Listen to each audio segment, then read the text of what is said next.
He said people were angry and people were bitter. Yeah, they are. Yeah, they are. Sorry. You know, look, I understand. I may not have phrased things exactly perfectly.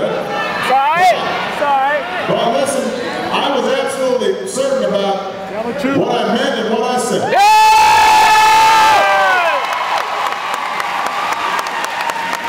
You know, a woman I talked to the other day, she said, you may have misspoke, but you didn't lie. That's right! That's right, brother! Because people are angry, people are frustrated. Yeah! They're frustrated about losing jobs. They're frustrated about seeing deteriorate. They're frustrated about not being able to afford college. They're frustrated about schools that aren't working. But Bush and Clinton, let me tell you something.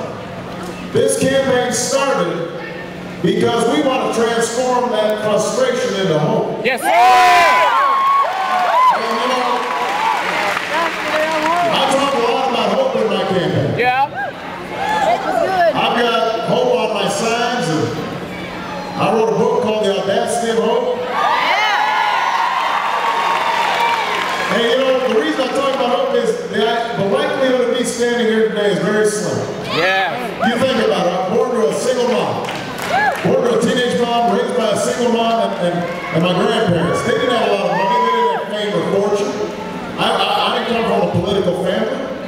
You know what I had? I had love, they gave me an education, and they gave me home. That's what they gave me.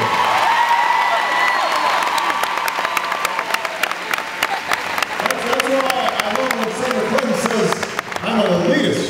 I said, you got to be kidding me. I wish you had been there to help pay off some of my student loans 5 years ago.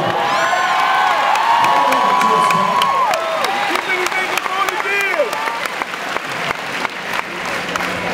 So I do talk about a lot of hope, but you know, for a while there, Senator Clinton was teasing me about, oh, he's always making fancy speeches, he's peddling false hopes. I'm about solutions. You know, the idea was that if you talk about hope, you're naive somehow. But let me tell you something.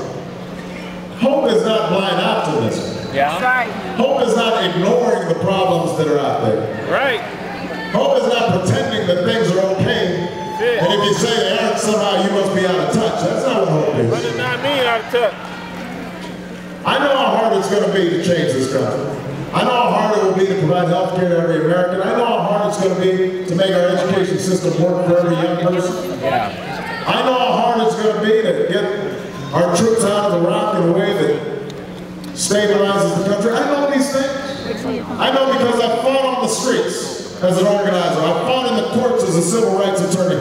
I have fought in the legislature, and I've won some battles, but I've lost some too because good intentions aren't enough if not matched with political will and political power. I know that.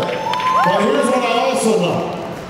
That nothing in this country has ever happened except somebody somewhere was willing to help. That's how our founders started this great nation. They were going up against the mighty British Empire. Nobody gave them a chance. But they had hope. And they began this great experiment in democracy, this country that we love. That's how slaves and abolitionists resisted that wicked system, because they had hope. That's how, in the Great Depression, the greatest generation rose up and defeated fascism and was able to overcome the Great Depression. My grandfather was in World War II, fought in Patton's army. Marched across Europe and then came back and on the GI Bill was able to raise a family. They had hope. That's how women won the right to vote. That's how workers won the right to organize. That's how young people stood up on behalf of civil rights. Some of them sat down on behalf of civil rights.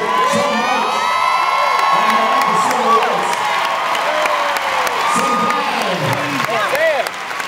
for freedom's cause. That's what hope is. That's what hope is. Imagining and then fighting for what didn't seem possible before. In North Carolina, we have that opportunity right here and right now. You know, there's a moment in the life of every generation where that spirit of hope